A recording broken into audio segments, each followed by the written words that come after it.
Assalamualaikum warahmatullahi wabarakatuh. Halo semuanya, kembali lagi bersama saya Anissa Zahra dan di sini kita akan membahas tentang basic configuration. Langsung saja kita mulai ke materinya. Materi yang pertama yaitu ada konfigurasi hostname dan konfigurasi IP address. Hostname adalah nama unik yang diberikan pada suatu perangkat dalam jaringan agar mudah dikenali. Tujuannya untuk mempermudah identifikasi perangkat di jaringan dan membantu manajemen jaringan. Nah, jika IP address ini adalah alamat logika yang digunakan perangkat untuk saling berkomunikasi dalam jaringan.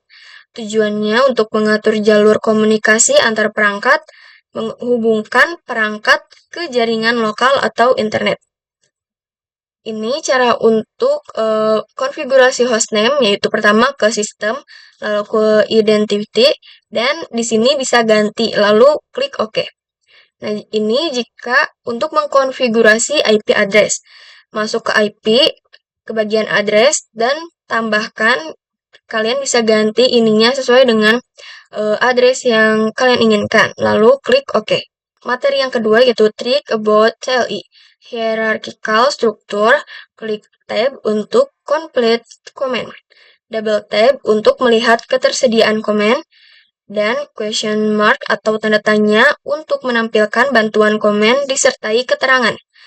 Terus yang keempat, untuk navigasi komen bisa menggunakan kursor pada keyboard. Dan untuk informasi selengkapnya kalian bisa lihat pada Wikimikrotik, ini linknya. Service, IP service merupakan berbagai cara untuk masuk atau login ke dalam router OS. Dapat juga digunakan dalam membatasi user untuk login dari salah satu service dengan cara mematikan atau merubah nilai port pada service tersebut. Terus di sini ada IP Service Lab, disable semua service kecuali SSH atau Winbox, merubah port SSH menjadi 9022 dan Winbox menjadi 3000. Login kembali ke router menggunakan default port dan login kembali ke router menggunakan port yang sudah dirubah. Yang selanjutnya ada Router OS Login Management. Router OS Login Management digunakan untuk mengatur siapa saja yang diizinkan masuk ke dalam router. Contohnya seperti konsol, serial terminal, telnet, SSH, webpick, dan Winbox. Juga untuk mengatur dan membuat siapa saja yang boleh masuk ke dalam router terdapat dua option yaitu local database dan radius server. Manajemen user dapat dilakukan dengan grup atau user.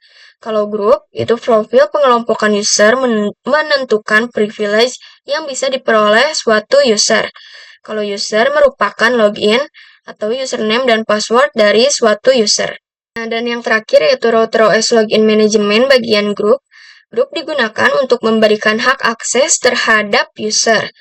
By default, terdapat 3 grup di Mikrotik, yaitu full, write, dan read, atau permission. Kita juga bisa membuat custom group baru sesuai dengan aturan yang kita inginkan. Nah, di sini ada beberapa contoh 3 grup tadi, yaitu ada grup full, yaitu memiliki semua hak akses, termasuk lokal, SSH, FTP, reboot, dan seterusnya. Dan juga di sini ada grup read, yaitu hanya memiliki hak akses untuk membaca atau read dan sensitif. Dan yang terakhir ada grup write, yaitu memiliki hak akses untuk membaca dan menulis, dan sensitif. Cukup sekian pembahasan dari saya, mohon maaf bila ada kesalahan kata. Terima kasih, wassalamualaikum warahmatullahi wabarakatuh.